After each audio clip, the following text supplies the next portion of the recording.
नमस्कार, कान्तिपुर डायरीका साथमा साथी रमेश र म अनिल। समाचार अब विस्तारमा। शेरबहादुर देउवा नेतृत्वमा सरकार गठन भएको आज 1 महिना पुगेको छ, तर अहिलेसम्म मन्त्री परिषदले पूर्णता पाउन सकेको छैन। एमालेको माधव नेपाल समूहलाई पर्खिएको बताए पनि खासमा कांग्रेस, माओवादी र जसपा नेतृत्वले नै ढिलाइ गरिरहेको पार्टी नेताहरू बताउँछन्। कांग्रेस महाधिवेशनको अन्यले मन्त्री परिषद विस्तारमा ढिलाइ भइरहेको छ। महाधिवेशनको कार्यतालिका, क्रियाशील सदस्यता, सरकारको प्रभावकारिता लगायत विषयमा छलफल गर्न पार्टी केन्द्रीय समितिको बैठक हिजो सुरु भएको छ। बैठक सकिएपछि मात्र मन्त्री परिषद विस्तार गर्ने भनेर देउवाले आफू निकट नेताहरूलाई बताइरहनु भएको छ। देउवा किन यस्तो चाहनुहुन्छ? उहाँ निकट एक नेता भन्छन्, महाधिवेशनको विकल्पका विषयमा केन्द्रीय कार्यसमितिले ठोस निर्णय गर्नुपर्छ। त्यसमा सकेसम्म धेरैको सहयोग चाहिन्छ। अहिले मन्त्री परिषद विस्तार गर्दा बैठकमा तनाव हुने र अनुकूल निर्णय गर्न गाह्रो हुन सक्ने उहाँको बुझाइ छ। उप प्रधानमन्त्री बनाउने वा नबनाउने भन्ने विवादले पनि मन्त्री परिषद विस्तारमा ढिलाइ भइरहेको छ। कांग्रेस, माओवादी र जसपाका शीर्ष नेताहरूमा सरकारमा जान चाहन्छन् उप प्रधानमन्त्रीको हैसियतमा। यस्तै हैसियतमा कांग्रेस नेता प्रकाशमान सिंह र नेत्री सुजाता कोइरालाले दावी गर्नुभएको छ। माओवादीमा यसअघि उप प्रधानमन्त्री भइसकेका नारायण काजी श्रेष्ठ र कृष्णबहादुर महरा बीच पनि प्रतिस्पर्धा छ। त्यस्तै जसपाबाट उपेन्द्र यादव सरकारमा गए स्वतः उप प्रधानमन्त्रीको दावेदार हुनुहुन्छ। तर प्रधानमन्त्री देउवा र माओवादी अध्यक्ष पुष्पकमल दाहाल उप प्रधानमन्त्री नै नराख्ने पक्षमा हुनुहुन्छ। माओवादीका एक नेताले भने उप प्रधानमन्त्री नराख्ने हो भने धेरै शीर्ष नेता प्रतिस्पर्धाबाट बाहिर हुन्छन्, यसले व्यवस्थापन सजिलो हुन्छ भन्ने नेताहरूको बुझाइ छ। जसपामै पनि एउटा पक्ष अहिले यादवलाई रोक्ने प्रयत्नमा छ। एक नेताका अनुसार यादव पटक पटक मन्त्री भइसकेकाले अवसर नपाएका सांसदलाई मन्त्रीमा पठाउनु पर्ने मत बलियो देखिएको छ। यादवलाई रोकेर राजेन्द्र श्रेष्ठको नेतृत्वमा सरकारमा जानुपर्ने मत बाबुराम भट्टराईलाई लगायतको नेताको हो।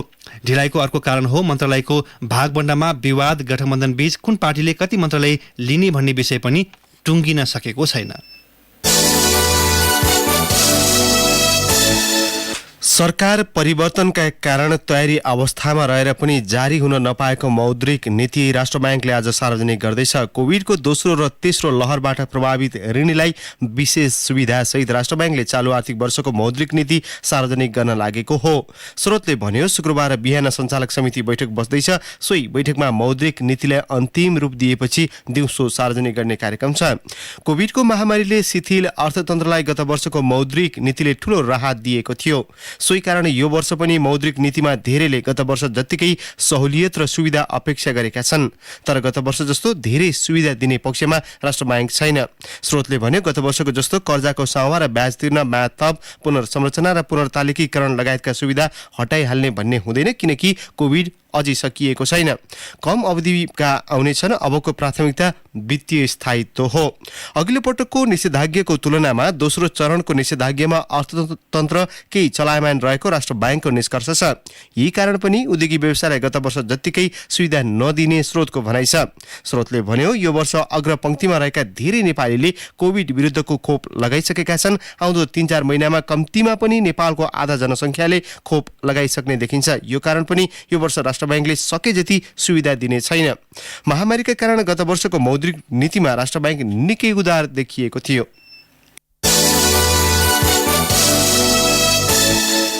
नेताहरूबीच सहमति नजुटेपछि कांग्रेस महाधिवेशन तोकिएकै मितिमा गर्ने वा सार्ने विषयमा हिजो पनि टुङ्गो लाग्न सकेन।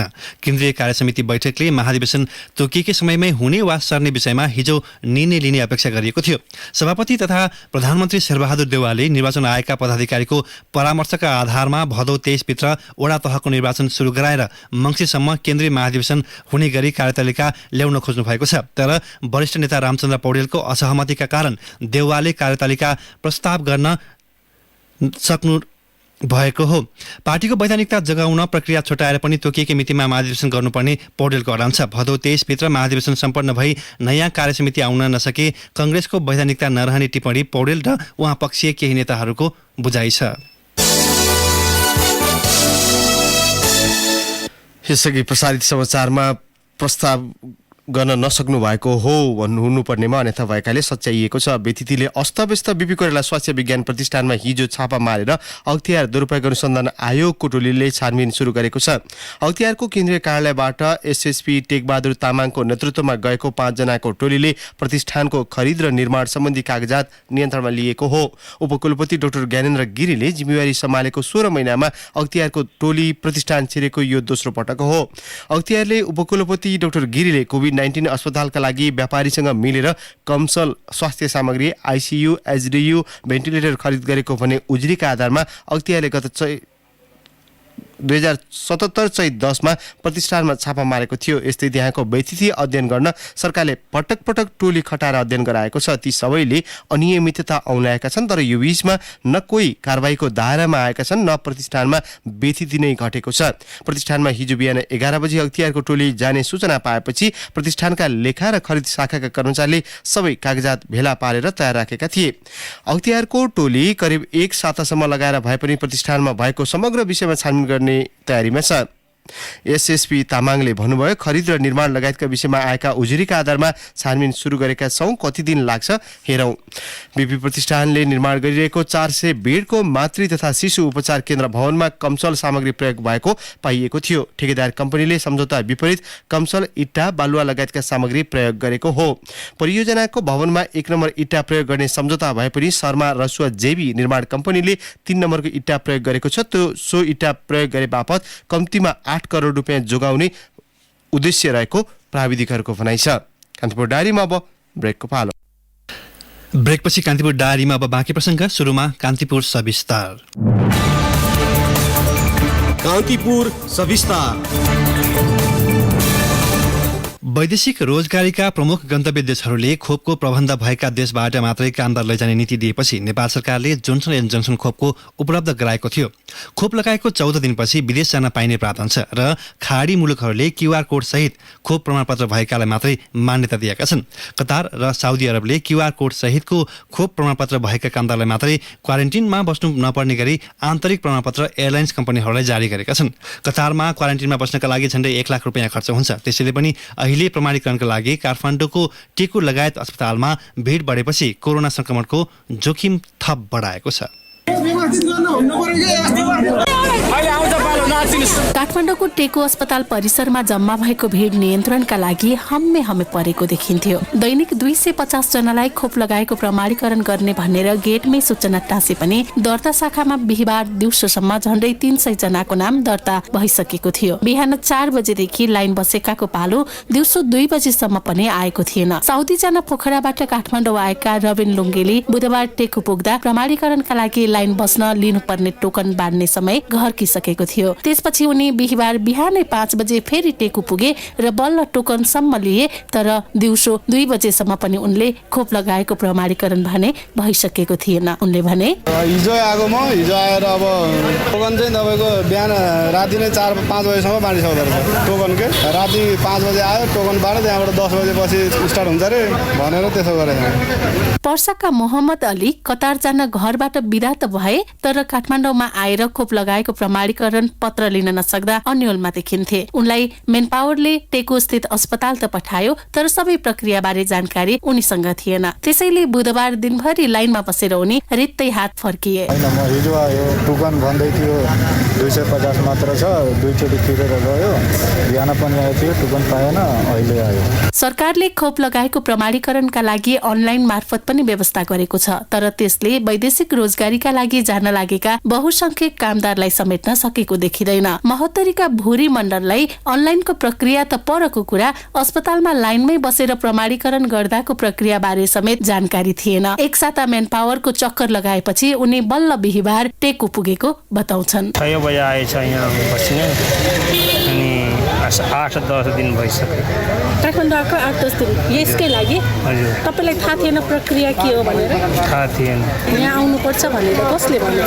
मेरो पावरले। भूरी मात्र होइनन्, जनकपुरका प्रदीप कुमार मण्डल पनि अनलाइन प्रक्रियाबारे अनभिज्ञ देखिए। मेन पावरले पनि उनलाई त्यसबारेमा सहजीकरण गरिदिनु भन्दा टेकुमै गएर लाइन बस्न सुझायो। उनी 7 घण्टा लाइनमा बस्दा पनि पालो भने आएको थिएन। कोभिड-19 को भ्याक्सिन लिन्छ जोन्सनको नि, त्यसको प्रमाणित खोप कार्डको प्रमाणित गराउन चाहिँ यहाँ मर्निङमा 6 देखि 7 बजे टोकन मिल्छ भन्छ, अहिले 250 जनाको मात्रै उपलब्धि छ भनेर मात्रै भनेको। सबैको पाएक पर्ने जाने बुझेको केन्द्र पनि भएकाले टेकु अस्पतालमा यति बेला भिड बढ्नु स्वाभाविक हो, तर त्यहाँ कुनै स्वास्थ्य मापदण्ड अपनाइएको देखिएन। लाइनमा बसेकालाई पनि कोरोनाको डर भन्दा कोभिड खोप कार्ड प्रमाणीकरण होला कि नहोला भन्ने मात्रै चिन्ता देखियो। यस्तो अवस्थामा यही भिडबाट कोभिड फैलने पक्का छ। भिड व्यवस्थापन र प्रमाणीकरणको काम किन भद्रगोल बनेको भन्ने प्रश्नमा स्वास्थ्य मन्त्रालयका प्रवक्ता कृष्ण पौडेल भन्छन्, 20 भन्दा बढी व्यक्तिहरू त्यो चाहिँ काम गरिराख्नु भएको छ। गर्न चाहिँ त्यही क्युआर कोडकै पार्ट चाहिँ ठुलो लोड भयो। अहिले ब्याकलग भर्खर सुरु भएको भएर पनि हो, कतिपय व्यक्तिहरू विदेश जान हतार छ, अर्जेन्ट छ, तर विदेश जान अलिक पछि हुने जस्तो, उदाहरणलाई 3 महिना पछि जाने व्यक्तिहरू पनि यही भिडमा रहनु भएको पनि अवस्था छ। यसले गर्दा काम गर्न चाहिँ गाह्रो भइरहेछ। तर आफैले गर्न मिलभरि चाहिँ यो व्यवस्था चाहिँ भएको छ। जसले गर्न सक्नुहुन्छ, गर्न नसक्नेको हकमा, विशेष गरी विदेश जानेको हकमा उहाँहरूलाई पठाउने, उहाँहरू जाने म्यान पावरहरूले पनि धेरै सहयोग गरिदिन सक्नुहुन्छ जस्तो लाग्छ। स्वास्थ्य मन्त्रालयले वैदेशिक रोजगार सम्बन्धमा जानकार अनि तालुकदार मन्त्रालय वा मातहतका निकायसँग पनि कुनै समन्वय भने गरेको देखिएन। वैदेशिक रोजगार विभागका प्रमुख कृष्ण प्रसाद दवाडी आफूहरूसँग स्वास्थ्य मन्त्रालयले कुनै परामर्श वा छलफल नै नगरेको दावी गर्छन्। सहकार्य सहयोग गर्न अब नेपाल सरकारको चाहिँ संयन्त्र भएको कारणले उहाँहरूसँग सहयोग तयारै छौँ, तर अब यो विज्ञताका कुराहरू भयो हुनाले हामीसँग त्यस्तो विज्ञता नभए हुनाले हामीले केही पनि गरेका छैनौँ र हामीसँग परामर्श पनि केही भएको छैन। त्यसो त कामदारलाई पठाउने व्यवसायीले सहजीकरण गरिदियोस् भन्ने अपेक्षा स्वास्थ्य मन्त्रालयले राखेको देखिन्छ, तर अनलाइन प्रक्रिया व्यावहारिक नभएको र आफूहरूसँग कुनै समन्वय पनि नभएको भन्दै व्यवसायीहरूले यसमा खासै चासो देखाएका छैनन्। वैदेशिक रोजगार व्यवसायी संघका महासचिव सुजित कुमार श्रेष्ठ भन्नुहुन्छ, टिकट आजको भोलि हामीले बनाउने होइन। दिन अगाडि अथवा 10 दिन 5 दिन अगाडि बढायो भने टिकट सस्तामा पाइन्छ। आजको भोलि मैले टिकट बनाउन थाल्यो भने टिकट के भयो भन्दाखेरि चाहिँ साथीहरूले के गर्नु भन्दाखेरि चाहिँ पहिला नै टिकट उहाँले बुकिङ गरिसक्नु भएको छ, अहिले आएर अनलाइन फर्म भर्दै हुनुहुन्छ। समस्या त्यहाँ आयो के भन्दाखेरि यो कुराहरू चाहिँ स्वास्थ्य मन्त्रालयले पनि पहिला नै अनलाइन नभरिदिकन होइन, अथवा क्युआर कोड नलिकन टिकट नगरिदिनु होला भनेर पहिला नै हामीसँग कोर्डिनेसन गरिदिनु भएको भए हामी के अनुसारको कुराहरू मिलाउँथ्यौँ होला नि। हाल दैनिक 2000 बढीको प्रमाणीकरण भइरहेको स्वास्थ्य मन्त्रालयको तथ्याङ्क छ। प्रमाणीकरणका लागि 15,000 बढीको आवेदन परेको छ। भिड बढ्न थालेपछि मन्त्रालयले निजामती कर्मचारी अस्पताल, सशस्त्र प्रहरी बल अस्पताल, बलम्बु, पाटन स्वास्थ्य विज्ञान प्रतिष्ठानमा पनि प्रमाणीकरणको लागि केन्द्र तोकेको छ, तर ती पर्याप्त छैनन्। यसलाई व्यवस्थापन गर्न अन्य तालुकदार निकायसँग समन्वय गरी अघि बढ्न जरुरी छ, तर समन्वय गर्ने तालुकदार मन्त्रालय नै मन्त्रीविहीन छ। त्यसैले पनि समन्वयमा समस्या स्वाभाविक पनि हो, तर तेस्रो लहरको सम्भावनाको चेतावनीका बीच सरकारले बेलैमा यसलाई व्यवस्थापन गर्न नसके यही भिड कोभिड संक्रमणको कारक नबन्ला भन्न सकिन्न। रेडियो कान्तिपुरका लागि इन्द्रलक्ष्मी घिमिरे। कान्तिपुर सविस्तार।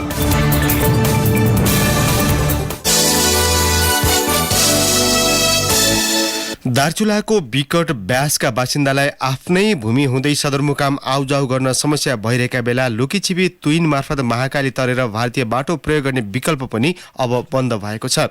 भारतीय सशस्त्र सीमा बल एसएसबीका जवानले तुइन फुस्काइदिँदा ब्यासका युवक जयसिंह धामी बेपत्ता भएको घटनापछि भारतले महाकाली नदी पार गर्ने त्यस क्षेत्रका सबै तुइनहरू बन्द गरेको हो।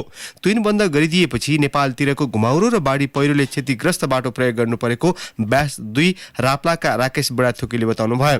नेपालतर्फको पैदल बाटो तोसर पानीदेखि सदरमुकाम पुगुन्जेलसम्म बाढी पहिरोले भत्काएको छ। उहाँले भन्नुभयो, रित्तै जान पनि मुस्किल पर्छ, भारी बोकेर हिँड्न असम्भव प्राय छ। सधैँ तुइन भएर सदरमुकाम आउने ब्यास 3 सिनाका रमेश कुँवरले यसपालि नेपालकै समस्याग्रस्त बाटोबाट पिठ्युमा बोकेर सामान लैजानु परेको बताउनु भयो।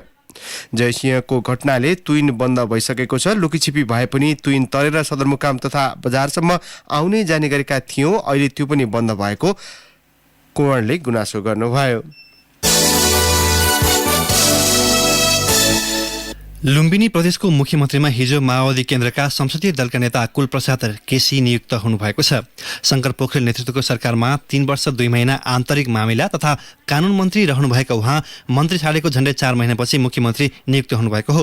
मुख्यमन्त्रीमा शपथ लिए लगतै उहाँले 7 सदस्यीय मन्त्रीमण्डल विस्तार गर्नुभएको छ। माओवादी र काङ्ग्रेस बीच भएको सहमति अनुसार उहाँ 8 महिना मात्रै सरकारको नेतृत्वमा रहनुहुनेछ। पूर्व माओवादी लडाकु पृष्ठभूमिका केसी सामु गठबन्धन पार्टीको चित्त बुझाउनेदेखि पूर्व मुख्यमन्त्री पोखरेल भन्दा गतिलो काम गरेर देखाउने चुनौती छ। बेलायतको मुख्य विपक्षी दल लेबर पार्टीले भूतपूर्व गोर्खा सैनिकले गरिरहेको आन्दोलनमा ऐक्यबद्धता जनाएको छ। गोर्खा सैनिकका 3 जना अगुवाहरू समान पेन्सन लगायतका माग राख्दै बेलायती प्रधानमन्त्री कार्यालय अगाडि 6 दिनदेखि आमरण अनसनमा छन्। उनीहरूको स्वास्थ्य अवस्था जटिल बन्दै गएको छ। लेबर पार्टीका छाया रक्षा मन्त्री स्टेफेन मैगनले गोर्खा आन्दोलनको हरेक पाइलामा आफ्नो पूर्ण समर्थन रहेको बताउनु भएको छ। जबरजस्ती करणी उद्योगमा संलग्न रहेको आरोपमा रूपन्देहीको सम्मरीमाई गाउँपालिकाका अध्यक्ष जितेन्द्रनाथ शुक्ला बब्लु बिहिबार पक्राउ परेका छन्। पीडितले गत शनिबार घरमा बोलाएर करણીको प्रयास गरेको भन्दै जिल्ला प्रशासनमा निवेदन दिएपछि उनी पक्राउ परेका हुन्। एक स्थानीयका अनुसार सम्मरीमाईकै 21 वर्षीय महिलाका श्रीमानलाई चोरीमा संलग्न आरोपमा प्रहरीले पक्राउ गरेर इलाका प्रहरी कार्यालय मर्चवारमा अनुसन्धानका लागि राखिएको थियो। श्रीमान पक्राउ परेपछि छुटाउन महिलाले विभिन्न निकायमा हार गुहार गरिरहेकी थिइन्। यसै क्रममा गाउँपालिकाका अध्यक्ष शुक्लाले सम्मरीमाई 6 असु रैना स्थित आफ्नै घरमा बोलाएर करणी प्रयास गरेको आरोप महिलाले लगाएकी छिन्।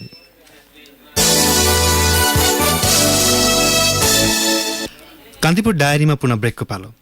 सरकारले नेपाल भारत विद्युत व्यापारका लागि निर्माण गर्ने भनिएको न्यू बुटवल गोरखपुर अन्तर्देशीय प्रसारण लाइनमा 1 अर्ब रुपियाँसम्म लगानी गर्न नेपाल विद्युत प्राधिकरणलाई स्वीकृति दिएको छ। सोमबार बसेको मन्त्री परिषद बैठकले विदेशमा 1 अर्ब रुपियाँसम्म लगानी गर्न प्राधिकरणलाई अनुमति दिएको ऊर्जा जलस्रोत तथा सिँचाइ मन्त्रालयका प्रवक्ता मधु भेटवालले जानकारी दिनुभयो। अब अन्तर्राष्ट्रिय प्रसङ्ग। जर्मनीमा 8,000 मानिसलाई पुनः कोभिड-19 विरुद्धको खोप दिनुपर्ने भएको छ। खोपको सट्टामा स्लाइन पानी दिएको आशंकामा उत्तर जर्मनीमा 70 वर्षमाथिका 8,000 मानिसलाई पुनः खोप दिन लागि हो। फ्राइसल्यान्ड क्षेत्रमा एक नर्सले गत मार्च र अप्रिलमा खोपको सट्टा कुनै हानि नगर्ने नुन पानी दिएको पाइएपछि अनुसन्धान सुरु भएको थियो। 40 वर्षीय एक नर्सले आफ्नो साथमा रहेको खोपको भाइल खसेपछि 6वटा खोप मात्रै लगाएको दावी गरेकी छिन्। यद्यपि अनुसन्धानका क्रममा संख्या निकै बढिरहेको पत्ता लागेको हो। राजनीतिक उद्देश्यबाट प्रभावित भएर संक्रमण बढाएर सरकारलाई कमजोर बनाउने योजना हुन सक्ने आशंका गरिएको छ। अब खेल प्रसङ्ग। चेल्सीले रोमेलु लुकाकुलाई 9 करोड 75 लाख युरोमा पुनः अनुबन्ध गराएको छ। 28 वर्षीय बेल्जियन स्ट्राइकर लुकाकुलाई 5 वर्षका लागि अनुबन्ध गरिएको हो। सन् 2014मा चेल्सीले लुकाकुलाई एभर्टनलाई 2 करोड 80 लाख युरोमा बेचेको थियो। लुकाकुमाथि चेल्सीले इतिहासकै सबैभन्दा बढी रकम खर्चिएको बीबीसीले उल्लेख गरेको छ। इङ्ग्लिस फुटबलमा सर्वाधिक महँगा 5 खेलाडी मध्ये लुकाकु पनि परेका छन्। बेल्जियममा सर्वाधिक गोलकर्ता रोमेलु लुकाकु सिरी ए क्लबले महँगोमा बेचेको पहिलो खेलाडी हुन्। इन्टर मिलानले उनलाई सन् 2019मा 7 करोड 40 लाख युरोमा म्यानचेस्टर युनाइटेडबाट खरिद गरेको थियो। अब मौसम सम्बन्धी जानकारी। मुलुकभर सामान्यदेखि पूर्ण बदली रही विभिन्न स्थानमा हल्कादेखि मध्यम वर्षाको सम्भावना रहेको जल तथा मौसम पूर्वानुमान महाशाखाले जनाएको छ। प्रदेश 1 बागमती गण्डकी लुम्बिनी